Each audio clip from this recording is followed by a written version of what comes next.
Mateo capítulo 26, vemos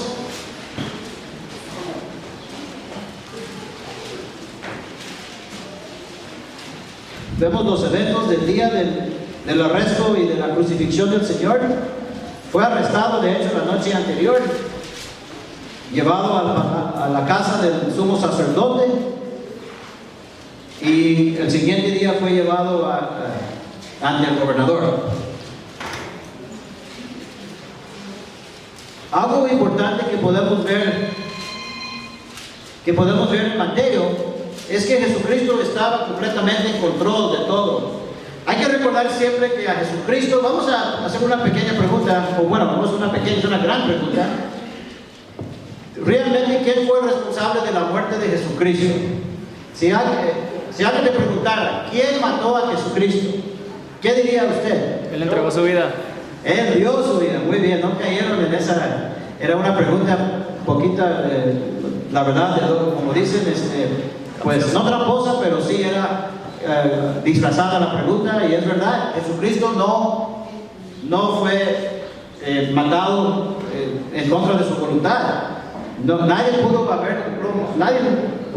haber quitado la vida del Señor. Vamos a ver aquí que si él hubiese querido, hubiera pedido a su padre, le hubiera mandado 12 legiones de ángeles para defenderlo. Pero dijo, pero ¿cómo vamos a cumplir la profecía? Era necesario su muerte. Y como dijo en Juan capítulo 10, muy bien la respuesta, muy acertada. Jesucristo en Juan 10, cuando habló de su sacrificio, que como el buen pastor él iba a dar su vida para las ovejas, aclaró y enfatizó ese punto de que nadie le quitaba la vida, él mismo daba su vida. Así que fue muy acertada la respuesta, gracias. Y vemos que a nadie le quitó la vida del Señor, él voluntariamente entregó su vida por amor de tu alma y del mío igualmente. Y vamos a leer aquí en Mateo, y vemos acerca de la muerte del Señor. Me gustaría casi empezar tengo la tentación de empezar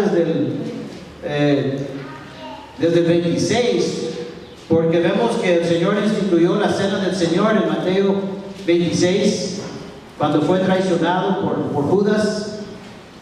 Ese es algo muy bonito. Vamos a leer que el Señor, él sabía lo que le iba a suceder, no era para él nada de sorpresa. Sabía que su propio discípulo lo iba a vender a los enemigos, a traicionar. Dice en Mateo 26, 17, el primer día de la fiesta de los panes sin levadura, vinieron los discípulos a Jesús diciéndole, ¿dónde quieres que preparemos para que comas la Pascua? Entonces el primer día de la fiesta, esta es la fiesta de la Pascua, de que se habla aquí, que es una celebración, la cena de la Pascua, donde los judíos comen un cordero que fue ordenado por Dios desde los tiempos del libro de Éxodo, cuando por medio de Moisés Dios sacó su pueblo de Egipto. Y recordemos que para que fueran salvos del ángel de la muerte, cada familia judía tenía que matar un corderito y poner la sangre de ese cordero arriba de los marcos de la puerta de la casa. Y de esa manera sus vidas fueron librados de la muerte. Mientras los egipcios, todos los primogénitos egipcios fueron muertos por esa plaga. Entonces, recordando la liberación y la salvación de la muerte, del ángel de la muerte, del ángel destructor, por medio de haber obedecido la ordenanza de untar esa sangre arriba de los marcos de las puertas de las casas, y la fiesta de la Pascua era para conmemorar esa liberación de aquella noche.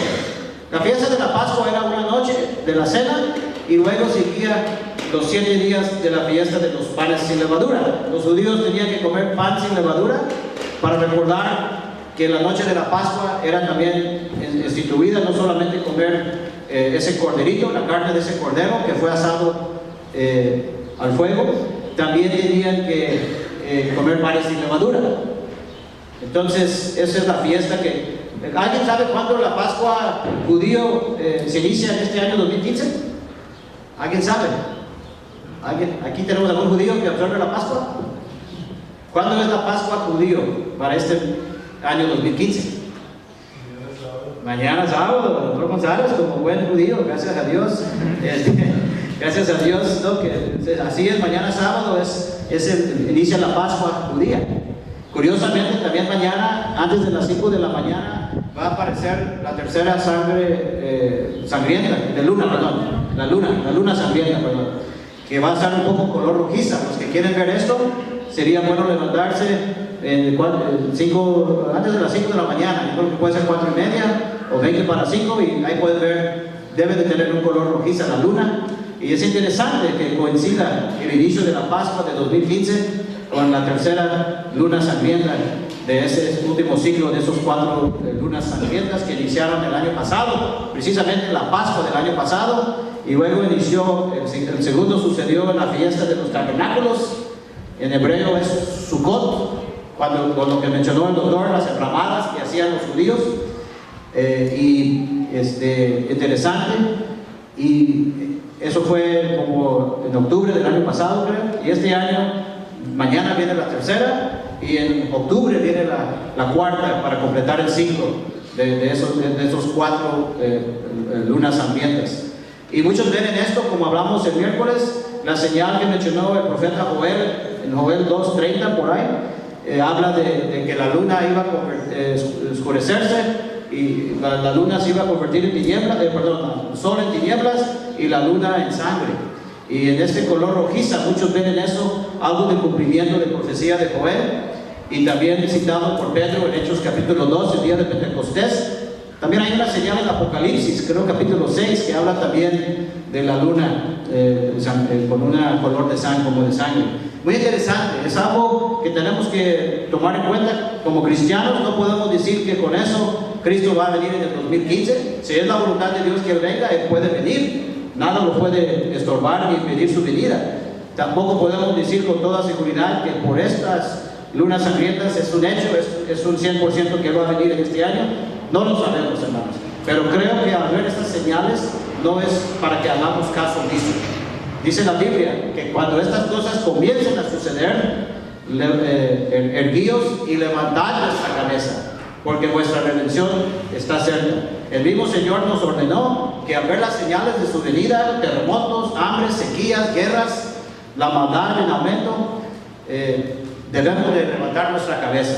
Yo creo que al ver esta señal en el cielo en la madrugada de mañana, o en el amanecer de mañana, o antes del amanecer, es una manera de levantar la cabeza y mirar que sí están sucediendo cosas que vienen anunciadas en la Biblia. Sea o no el año que el Señor venga, no es lo más importante, sino el hecho de que sí va a venir pronto. Sea que en este año o no, debemos de estar atentos a las señales que están marcadas en su palabra. Muy bien, y vemos aquí pues que el Señor está ahí instituyendo pues el nuevo pacto en esta cena del Señor. Dice que el versículo 18, donde le preguntaron dónde quieres que coma la Pascua, que preparemos la cena, y Él les dijo: ir a la ciudad a cierto hombre y decirle: el maestro dice, mi tiempo está cerca, en tu casa celebraré la Pascua con mis discípulos. Y los discípulos hicieron como Jesús les mandó y prepararon la Pascua. Y cuando llegó la noche, se sentó a la mesa con los 12. Y mientras comían dijo: de cierto os digo que uno de vosotros me va a entregar. Y entristecidos en gran manera, comenzó cada uno de ellos a decirle: ¿soy yo, Señor? Entonces Él respondiendo les dijo: el que mete la mano conmigo en el plato, ese me va a entregar. A la verdad, el Hijo del Hombre va según está escrito de Él. Mas hay de aquel hombre por quien el Hijo del Hombre es entregado. Bueno le fuera a este hombre no haber nacido. Entonces respondiendo Judas, el que le entregaba, dijo: ¿soy yo, maestro? Le dijo: tú lo has dicho. Mientras comían, tomó Jesús el pan y bendijo, y lo partió y dio a sus discípulos, y dijo: tomad, comed, esto es mi cuerpo. Y tomando la copa, y habiendo dado gracias, les dio diciendo: bebed de ella todos, porque esto es mi sangre del nuevo pacto, que por muchos es derramada para remisión de los pecados. Y os digo que desde ahora no beberé más de este fruto de la vid, hasta el día en que lo beba nuevo con vosotros en el reino de mi Padre. Ahí mencionan, esto es una referencia a su segunda venida y de su reino glorioso, cuando va a reinar en la nueva Jerusalén. Y bueno, pues vemos aquí que Él instituyó la sangre del nuevo pacto. Y el antiguo pacto fue instituido ¿con qué hombre? Dios y quién. ¿A quién le entregó Dios el primer pacto, el antiguo pacto? A Moisés. Y era cuando le entregó las dos tablas de piedra de la ley, no solamente eran los 10 mandamientos, venía toda la ley de Dios, fue revelado a Moisés. Y en las dos tablas venían los 10 mandamientos. Entonces esta ley fue instituido, dice la Biblia, que no fue instituido sin sangre. Moisés roció sangre cuando después edificaron y levantaron el tabernáculo en el desierto, roció sangre en todos los utensilios, en todo el tabernáculo. Era señal del pacto que Dios instituyó con el hombre bajo Moisés. Pero el antiguo pacto, pues el doctor dio varios estudios muy importantes hace un tiempo en la escuela dominicana, hace 2 o 3 meses, no recuerdo, pero era muy claro de cuanto la ley de Dios, por qué Dios entregó la ley. Y vemos que la ley de Dios no es algo que no sirve para nada, no es algo que debemos desechar como cristianos. Jesucristo mismo dijo que Él no vino para abrogar la ley, no vino a quebrantar la ley, sino ¿para qué? Para cumplirla. Entonces necesitamos entender que la ley fue dada para demostrar nuestro pecado, para que el pecado fuese sobremanera malo, que nos diéramos cuenta que como seres humanos nuestra carne no tiene remedio fuera de la misericordia y la gracia divina. Fuera de la gracia y provisión de Dios, nosotros como humanos somos pecadores por naturaleza. Y eso fue el propósito de la ley, demostrar que el pecado es algo que es parte de nuestra naturaleza humana, y al fin de enseñar nuestro pecado, la ley era, dice la Biblia, era nuestro ayo o tutor o maestro para llevarnos a quién? A Cristo, para que Él perdonara. La ley no pudo perdonar los pecados de los judíos. Dice el apóstol Pablo, creemos que él era el autor de los Hebreos. Cada año los judíos, cada mes, cada semana llevaban borregos y los sacrificaban en el templo, borreguitos, chivitos, palomas y hasta becerros, degollaban todos los días ahí. Y el apóstol Pablo dijo, el hecho de que estas cosas se hacían año tras año demostró que nunca les quitó los pecados, sino con una vez que lo hubieran ofrecido ya hubieran quedado limpios.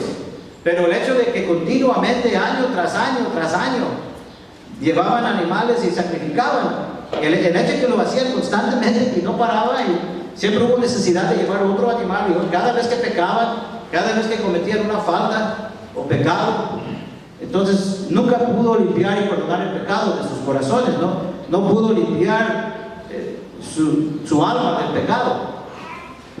Dios miraba la sangre del animal y pasaba por alto al castigo del pecado, lo miraba como una cobertura provisional, pero realmente no perdonaba a la persona, no cambiaba su corazón, no le daba un corazón nuevo, ni un espíritu nuevo, ni una mente nueva. Y todo eso se vino por el nuevo pacto de Cristo. Ahora tenemos un corazón nuevo y una mente nueva, y si no, no estaríamos aquí. ¿Cuántos aquí están aquí porque el doctor González les amenazó que si no vinieran les iba a poner una inyección muy dolorosa? Por favor, jóvenes, creo que mis hijos están un poco dados a la exageración. Pero ¿cuántos están aquí por temor de una inyección fuerte? O por temor de que el pastor les va a hacer caminar de rodillas de aquí a la carretera, los que no vienen el Viernes Santo. ¿Cuántos? Bueno, mi hijo, nuevamente, gracias por su participación.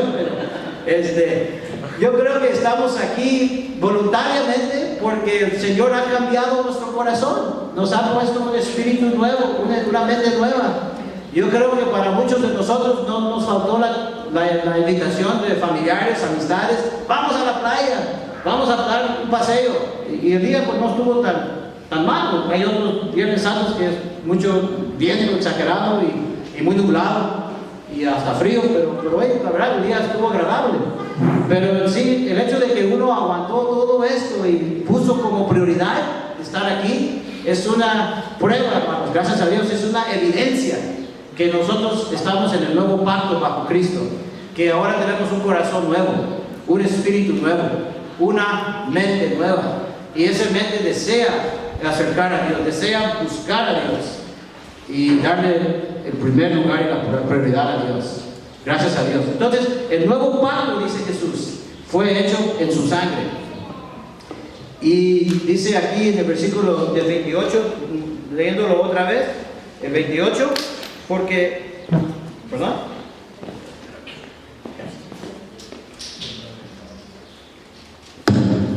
Discúlpame.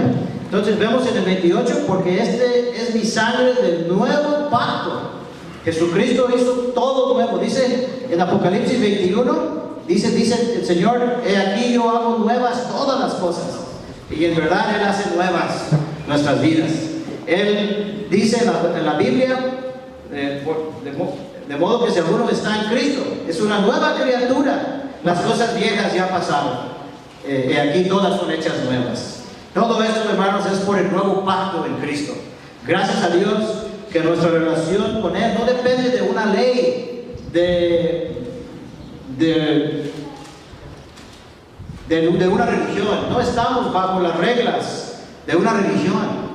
Nosotros no estamos buscando agradar a Dios por nuestros propios méritos y esfuerzos humanos, sino hemos sido comprados por la sangre de Jesucristo. Él mismo nos ha rescatado, nos ha redimido con su sangre, por la fe en su sangre. Y Él ha puesto un corazón nuevo en nosotros, una mente nueva. Y ahora estamos bajo este nuevo pacto, que es por Jesucristo. No depende de nuestra fuerza humana, no depende de nuestra constancia humana, aunque queremos obviamente agradar a Dios, pero el nuevo pacto no fue hecho sobre los seres humanos. El antiguo pacto dependía de las acciones de las personas. Tenían que observar toda esa ley, y en cualquier punto que fallaban, pues ya eran transgresores, ya estaban fallando. Pero era como algo, era la responsabilidad. El pacto dependía del hombre, de sus obras. Ahora nuestra relación con Dios no es en base de nuestras obras, sino en la obra redentora, en la obra perfecta de Jesucristo, en la obra completa de la cruz de Cristo. Pagó el rescate perfecto, pagó el precio y para redimir y comprarnos para Dios. Entonces nuestra fe está sobre Jesucristo. Él es la roca de nuestra salvación. Nuestra fe está segura porque el fundamento es seguro. Si dependía de tú y yo, fracasaríamos, porque como humanos somos muy variables, somos muy débiles. Pero gracias a Dios, en Dios no hay nada que no hay ninguna sombra de variación en Dios. No hay nada en Dios que anda vacilando, que anda cambiando de idea de un día de otro, como somos los seres humanos. Entonces, ese nuevo pacto hecho por medio de Jesucristo, que depende de su muerte en la cruz, que fue recibido por el Padre como el rescate perfecto. Y dice que lo va a tomar, no va a volver a beber, dice, del fruto de la vid, hasta que lo beba de nuevo con nosotros en el reino de mi Padre. Entonces un día habrá esta cena de bodas del Cordero. Más bien es en la cena de las bodas del Cordero que vamos a compartir esa mesa con el Señor en su honra y en su gloria. Nos va a honrar a estar sentados en su reino celestial. Y mientras en el mundo está pasando la gran tribulación, la iglesia de Jesucristo estará sentado a la mesa en las bodas del Cordero, tomando ese fruto de la vid, recordando su sacrificio y la salvación por medio de su muerte en la cruz. Vamos ahora a ver el 30. Cuando vieron cantado el himno, salieron al monte de los olivos. Entonces Jesús les dijo: todos vosotros os escandalizaréis de mí esta noche, porque escrito está: heriré al pastor y las ovejas del rebaño serán dispersadas. Él sabía que sus discípulos iban a correr para esconder en el momento de su arresto y su crucifixión, que lo iban a dejar solo. Pero Dios, el Padre, no lo iba a dejar solo. Pero después de que haya resucitado, iré delante de vosotros a Galilea. Respondiendo Pedro le dijo: aunque todos se escandalicen de ti, yo nunca me escandalizaré. Jesús le dijo: de cierto te digo que esta noche, antes que el gallo cante, me negarás 3 veces. Pedro le dijo: aunque me sea necesario morir contigo, no te negaré. Y todos los discípulos dijeron lo mismo. Aquí vemos el peligro de confiar en la carne. Pedro aquí se confió. Él creía que su fe era más fuerte de lo que realmente fue, y cayó en el error de confiar en él mismo. Es muy importante, hermanos, que nosotros no confiemos en nosotros mismos. Dice en el libro de los Proverbios: fíjate de Jehová con todo tu corazón y no te apoyes en tu propia prudencia. Reconócelo en todos tus caminos y Él enderezará tus veredas, o tus caminos, o tus sendas. Necesitamos confiar en Dios. Y también la Biblia dice: maldito el hombre que confía en el hombre. No debemos ni de confiar en nosotros mismos ni en otra persona. Nuestra fe debe de ser en Dios. El error de Pedro, creyó que era espiritualmente más fuerte y más maduro que realmente era. Y a veces nuestro corazón nos engaña. Yo creo que Pedro lo dijo sinceramente. Él creía que él estaba bien y que nunca iba a negar a Jesús, pero su carne tristemente le ganó. En la hora de la prueba fue vencido por su debilidad de la carne. Pues necesitamos no confiar en nuestra fuerza humana, sino solo en Dios. Dice en el 36: entonces llegó Jesús con ellos a un lugar que se llama Getsemaní. Getsemaní significa prensa de olivos, donde prensaban los olivos para producir el aceite de olivo. Y dijo a sus discípulos: sentados aquí, entre tanto que voy ahí y oro. Y tomando a Pedro y a los 2 hijos de Zebedeo. ¿Cómo se llamaban los 2 hijos de Zebedeo? Jacobo y Juan. Comenzó a entristecerse y a angustiarse en gran manera. Entonces Jesús les dijo: mi alma está muy triste hasta la muerte. Quédense aquí y velad conmigo. Yendo un poco adelante, se postró sobre su rostro, orando y diciendo: Padre mío, si es posible, pase de mí esta copa, pero no sea como yo quiero, sino como tú. Vino luego a sus discípulos y los halló durmiendo, y dijo a Pedro: así que no habéis podido velar conmigo 1 hora. Velad y orad para que no entréis en tentación. El espíritu, a la verdad, está dispuesto, pero la carne es débil. Otra vez fue y oró por segunda vez, diciendo: Padre mío, si no puede pasar de mí esta copa, hablando de ese trago amargo de la muerte de la cruz, sin que yo la beba, hágase tu voluntad.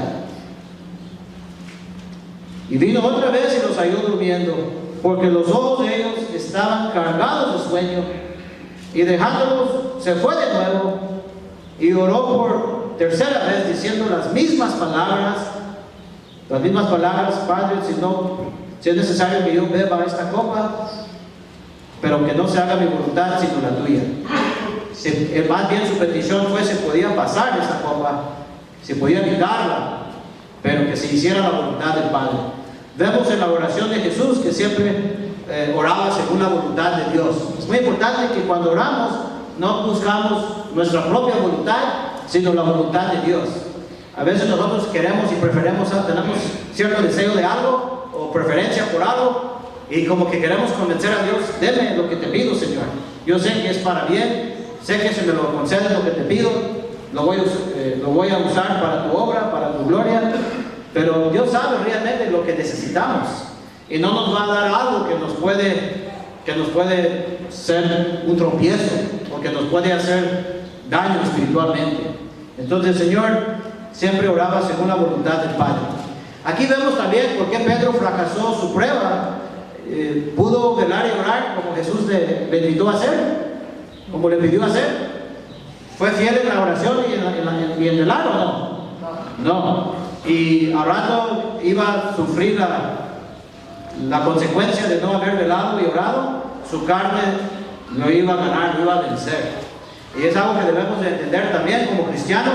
Si no velamos en nuestro caminar con Cristo, si no oramos, si no velamos para la venida de Cristo, si no ponemos prioridad de dar las cosas de Dios en primer lugar en nuestra vida, pues cuidado, porque nuestra carne es muy débil. Y aunque nos creemos fuertes, dice la Biblia, el que piensa estar firme, mire que no caiga, porque es muy fácil creer que estamos firmes, pero si no estamos en oración y velando y en comunión con Dios, nuestra carne, ¿de dónde va a tener, dónde va a haber puesta la fuerza espiritual para vencer esa carne que es tan débil y tan traicionera? Seguir los consejos del Señor. Entonces vino a sus discípulos, dice el versículo 45, y les dijo: dormid ya y descansad, y aquí ha llegado la hora, y el Hijo del Hombre es entregado en manos de pecadores. Levantaos, vamos, ved, se acerca el que me entrega. Mientras todavía hablaba, vino Judas, uno de los 12, y con él mucha gente con espadas y palos, de parte de los principales sacerdotes y de los ancianos del pueblo. Y el que le entregaba le había dado señal diciendo: al que yo besare, ese es, préndele. Y enseguida se acercó a Jesús y dijo: salve, maestro. Y le besó. Y Jesús le dijo: amigo, ¿a qué vienes? Entonces se acercaron y echaron mano a Jesús y le prendieron. Algunos han visto en la palabra que el Señor respondió a Judas algo de la gracia, bueno, un ejemplo más bien grande de la gracia de Dios. Todavía le llama amigo en el momento de la traición, en el momento que está vendiéndolo para ser arrestado y crucificado. Y aún el Señor como que todavía le está dando la oportunidad de reconocer su pecado. Amigo, todavía demostrándolo de alguna manera que él necesita arrepentir de lo que está haciendo, que el Señor todavía le está dando la mano si él quiere arrepentir de su pecado. Pero no, Judas no, obviamente no lo entendió así, o no quiso aceptar esa oferta de Jesús, todavía llamándolo amigo. Vemos el amor de Dios para las personas, cómo Dios no quiere que nadie se pierda, cómo Dios ama al hombre y hace todo lo posible para que el pecador no sea condenado en sus pecados. Por eso envió a Jesucristo. ¿Y cuántas oportunidades no da Dios a una persona para que se arrepiente, para que no sea engañado y condenado por su pecado? El amor de Dios es tan grande, hermanos. Pero llega el momento cuando ya es la última oferta de la gracia de Dios. Llega el momento cuando ya no va a haber otra oportunidad. Eso fue la última oportunidad de Judas. Ya de ahí, ya cuando decidió seguir con su entrega y su traición, no por pedir perdón al Señor ahí arrodillado y pedirle perdón, ahí hace cuenta que ya selló su destino. Qué triste. Ahí entró en una tiniebla, ya estaba en una tiniebla espiritual, pero ahí selló su destino eterno de tinieblas y de oscuridad eterna. Es algo muy triste. Y eso es algo que nos recuerda también de hablar a las personas de recibir a Cristo, porque nadie sabe cuál va a ser la última oportunidad de su vida para ponerse a cuenta con Dios. La vida es algo tan frágil y tan pasajera que es mejor que los doctores aquí presentes nos pueden decir cuántas personas al estar aparentemente bien buenos y sanos, bien y sanos y sin aparentar ninguna enfermedad de muerte, y ¡pum!, caen muertos, ¿verdad? Y nadie sabe. Así que necesitamos eso, que sea un ejemplo importante para que no desaprovechamos las oportunidades de hablar la palabra de Dios a las personas. Y si hay alguien aquí que no ha recibido a Cristo, pues también sería no posponer esa decisión de recibir a Cristo. Dice aquí en el 51, se acercaron entonces Echaron mano a Jesús y le prendieron, pero uno de los que estaban con Jesús, extendiendo la mano, sacó su espada y hiriendo a un siervo del sumo sacerdote, le quitó la oreja. Jesús le dijo: vuelve tu espada a su lugar, porque todos los que tomen espada, a espada perecerán. ¿Acaso piensas que no puedo ahora orar a mi Padre y que Él no me daría más de 12 legiones de ángeles? ¿Cuántos soldados había en una legión romana, hermano Secundino? Como soldados del ejército mexicano, una legión es conformado de ¿cuántos soldados aproximadamente? ¿O no se usa el término en México de legión? No. Mil, he oído de 1000 o 2000, no sé cuál de los dos. Ok, por lo menos 1000.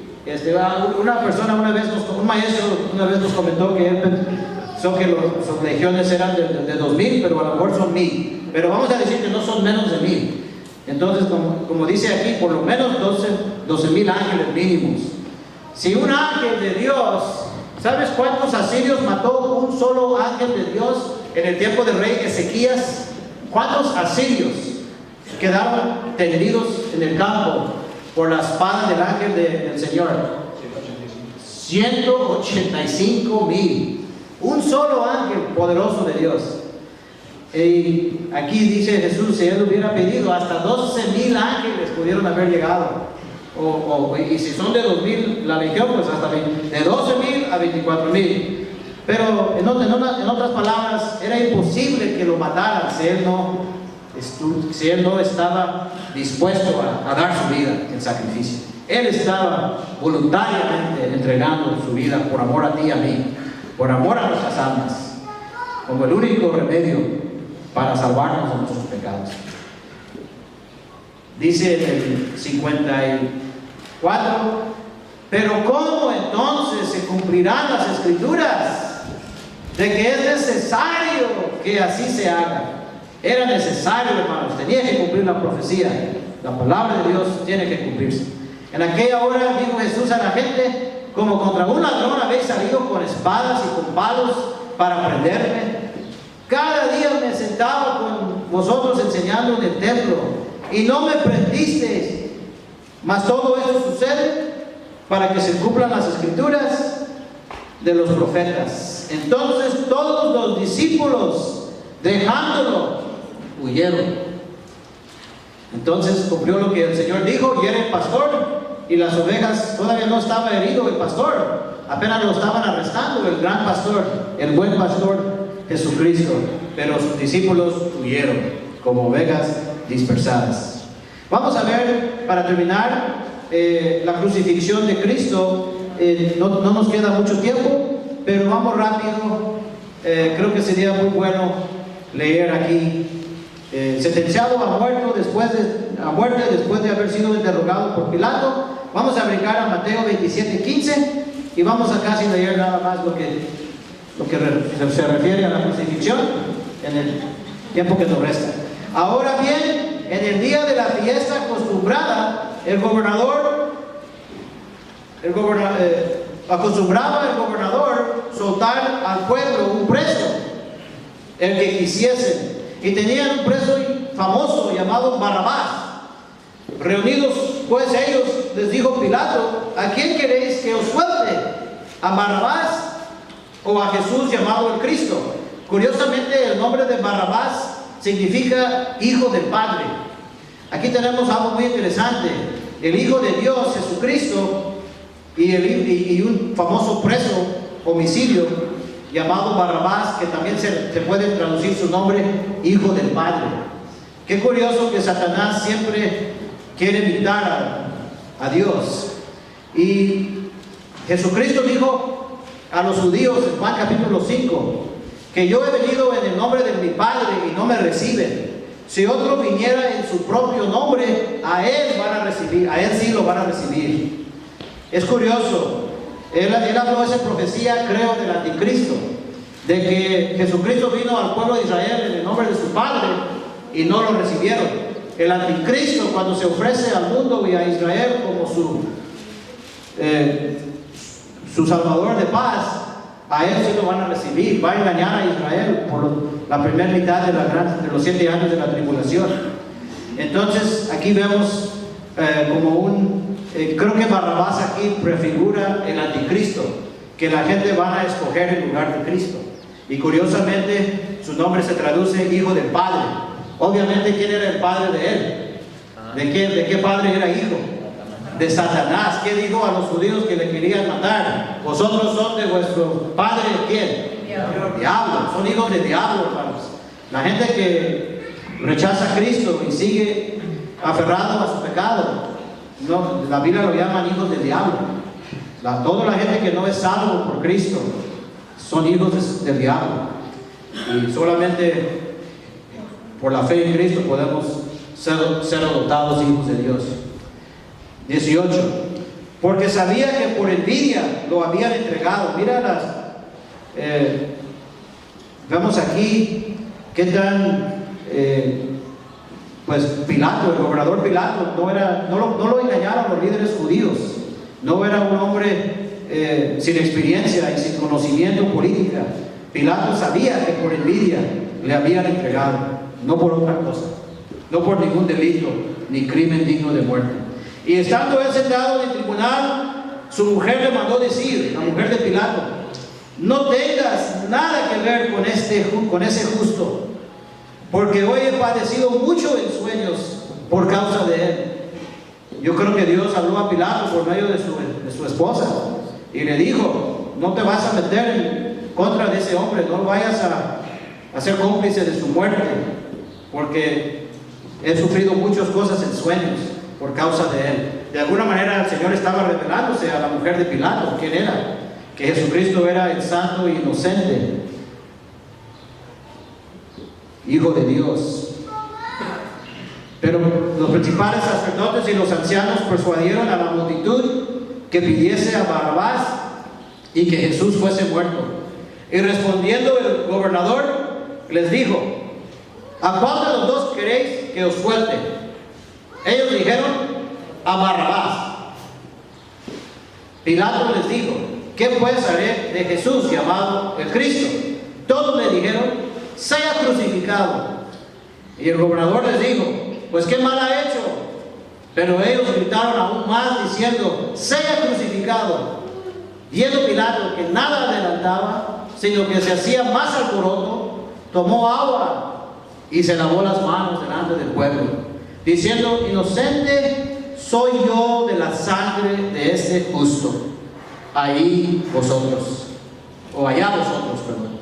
Respondiendo todo el pueblo dijo: su sangre sea sobre nosotros y sobre nuestros hijos. Entonces le soltó a Barrabás, y habiendo azotado a Jesús, le entregó para ser crucificado.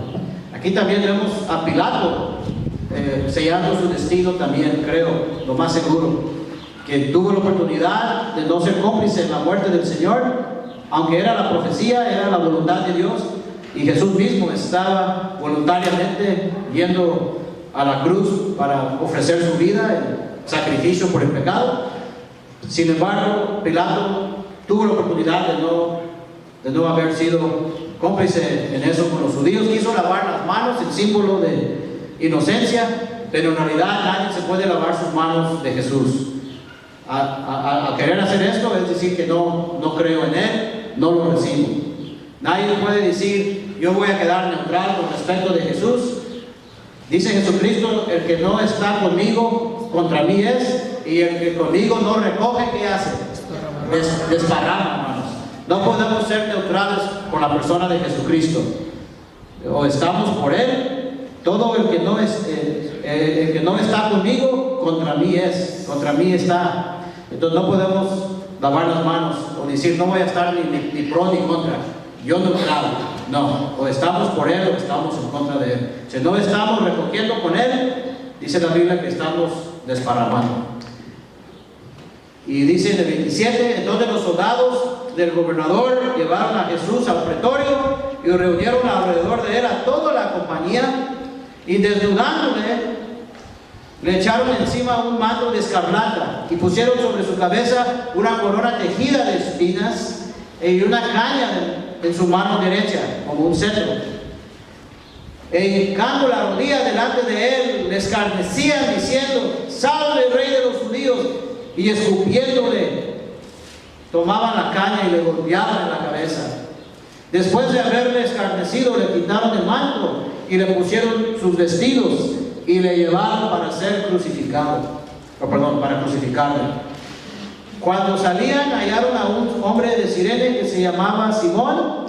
A este obligaron a que llevase la cruz. Y lo voy a dejar esto de la cruz para ustedes, para meditar en la noche. Yo creo que hemos leído lo más importante. Quisiéramos leer de la crucifixión actual, pero en realidad el tiempo ya se nos fue. Pero yo los voy a dejar de tarea para que terminen el capítulo 27 de Mateo, del 32 al 66. Es una excelente lectura y se los voy a dejar para que hoy en la tarde podamos seguir meditando en la palabra de Dios. Quisiera llamar su atención rápido a 1 Corintios 11, donde habla de la Santa Cena. Todos los que ya somos salvos por la fe en Cristo tenemos derecho de participar en la Santa Cena. Si alguien aún no ha recibido a Jesucristo o no sabe si realmente ha sido salvo o no, entonces sería lo mejor esperar hasta asegurar que ya ha sido perdonado. Y si tienes esta duda, es mejor aclarar esto. También si hay personas que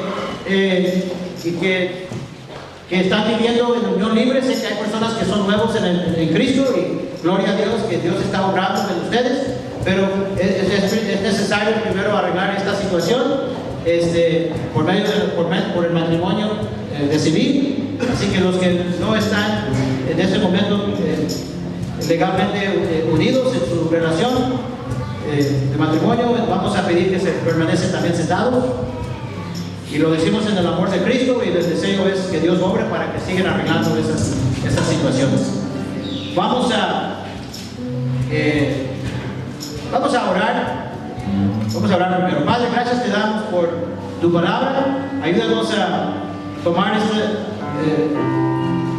ese acto de la Santa Cena, esa ordenanza, con un corazón preparado, con un corazón, Señor, por tu gracia, limpio, lavado, purificado por tu sangre derramada en la cruz. Gracias que servimos a un Cristo vivo que ha vencido a la muerte.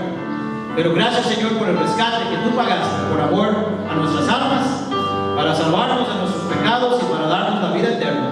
Ahora bendiga esta participación en esta Santa Cena que tú mismo instituiste, Señor, en la última cena con tus discípulos. Y ahora prepara sus corazones. También por aquellos que por cualquier motivo no están hoy quizás en condiciones de preparar en esta Santa Cena, te rogamos que nos ayudes con cualquier problema, con cualquier necesidad, con cualquier cosa pendiente que hay que ir a arreglar, Señor.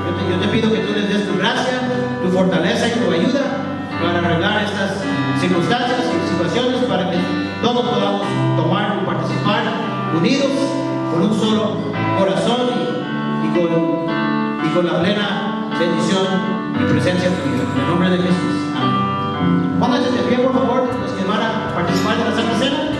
Los hermanos vamos adorando a Dios en estos momentos. Thank you.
aquí en 1 Corintios, un momento, vamos a esperar a tomar juntos la copa recordando la sangre del Señor y el pan recordando su cuerpo inmolado.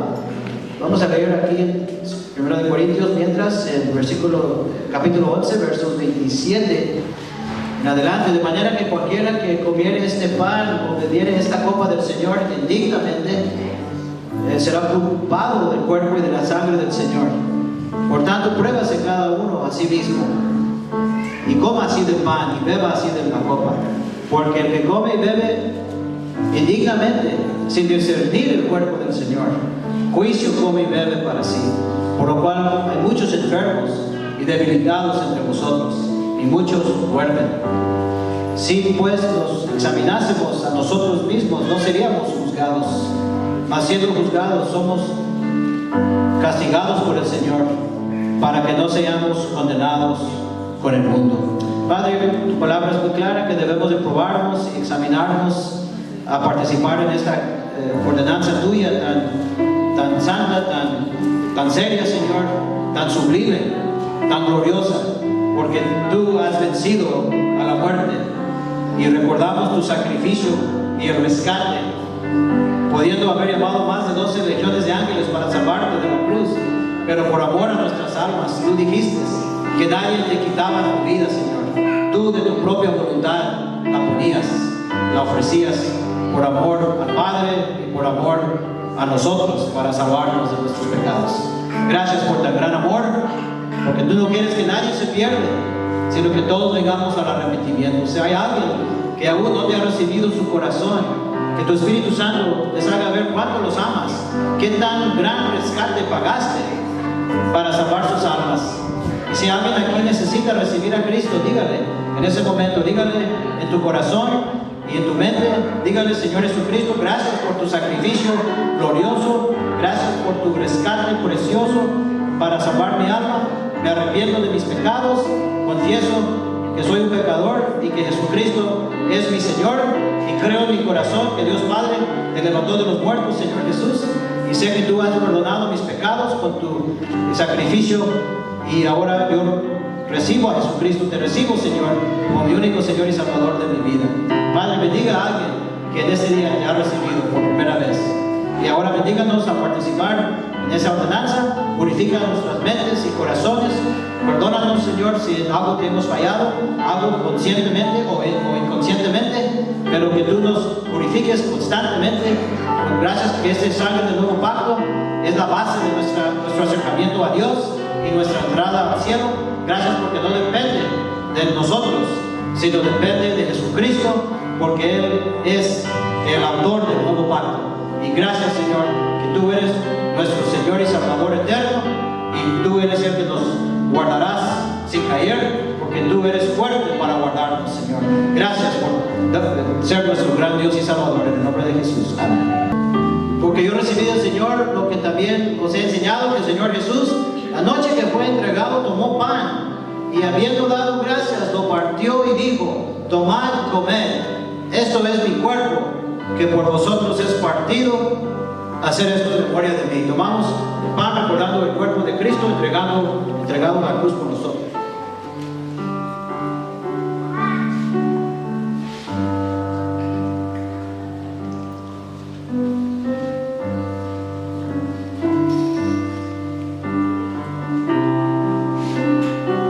Ahora vamos a tomar de la copa. Asimismo tomó también la copa después de haber cenado, diciendo: esta copa es el nuevo pacto en mi sangre. Hacer esto todas las veces que la bebiereis en memoria de mí. Tomamos de la copa recordando la sangre preciosa que nos ha dado perdón de nuestro pecado.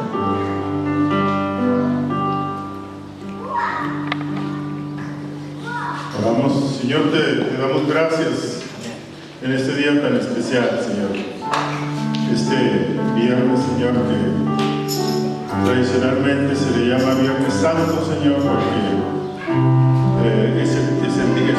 aquel viernes, Señor, hace 20 siglos que tú diste la vida por nosotros. Gracias. Lo hemos visto bien claro aquí en el Evangelio según San Mateo. Gracias. Y Señor, que recordamos paso por paso lo que fue sucediendo.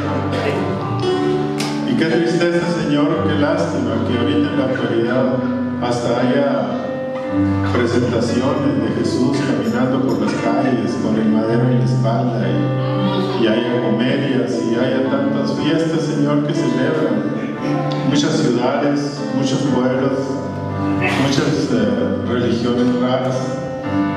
Pero, Señor, es una tristeza que no hayan entendido el verdadero significado, Señor, de tu sacrificio.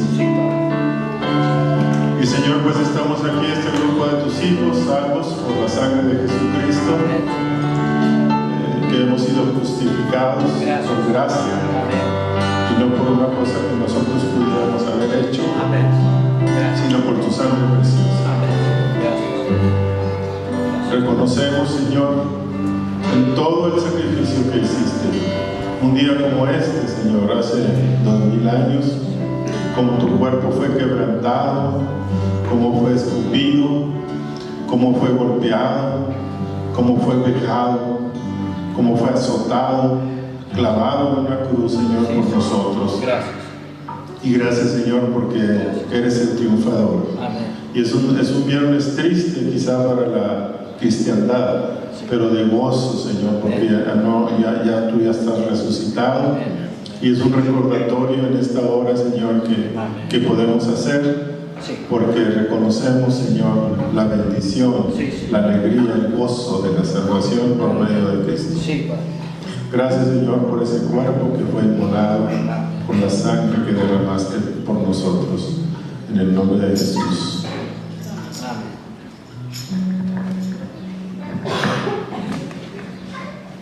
Señor, te damos gracias por permitirnos, Señor, este momento de poder recordar de una manera muy especial el sacrificio que tú hiciste, y que por el grande amor, Señor, que por tu voluntad fuiste a la cruz para que de esta manera nosotros fuéramos reconciliados con el Padre. Amén. Recordando las palabras cuando tú estabas en la cruz, Señor, sufriendo por nosotros. Una palabra tan hermosa de oración, de compasión, que dijiste: Padre, perdónanos porque no saben lo que hacen. Amén. Otra palabra más que salió de tu boca, Señor, estando en la cruz, Señor, tan hermoso, de aquel ladrón que arrepentido, Señor, tú le dijiste: hoy estarás conmigo en el paraíso. Esto es maravilloso, Señor, pensar que a pesar del sufrimiento, de lo que estaban haciendo en tu cuerpo, Señor, aún tú seguías perdonando al mundo. Amén, Señor. Por eso en esta hora que estamos aquí podamos entender. Hay mucha gente, podemos decir que toda persona sabe el sacrificio que tú hiciste en la cruz, sabe que moriste en la cruz, pero no pueden entender que lo hiciste por cada uno de ellos y por nosotros también. Amén. Es necesario asimilar esto en nuestro corazón. Amén. Realmente que este pacto que hacemos cuando tomamos, Señor, el pan, Amén. que podamos entender que es tu cuerpo que fue inmolado, que fue sacrificado por nosotros. Amén. Que esa sangre derramada, Señor, fue para perdón de nuestros pecados y para poder ser, Señor, herederos del reino de Dios y poder tener la vida eterna. Señor, que podamos entender esto, que podamos aprender a caminar contigo, a obedecerte y a hacer tu voluntad. Señor, te damos gracias por todo lo que hiciste, en el nombre precioso de Jesús. Amén.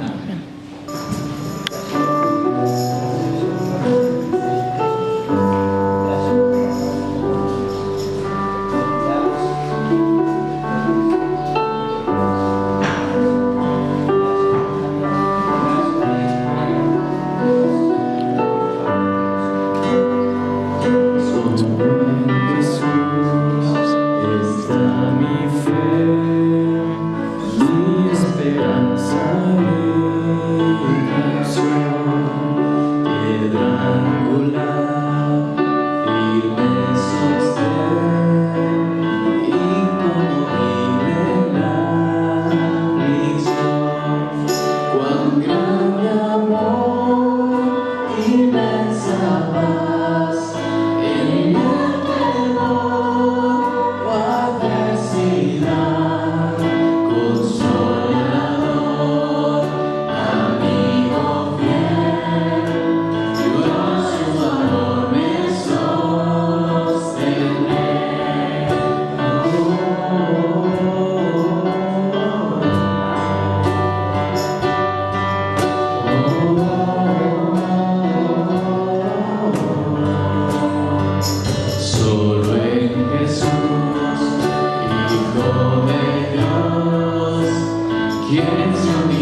en una cruz.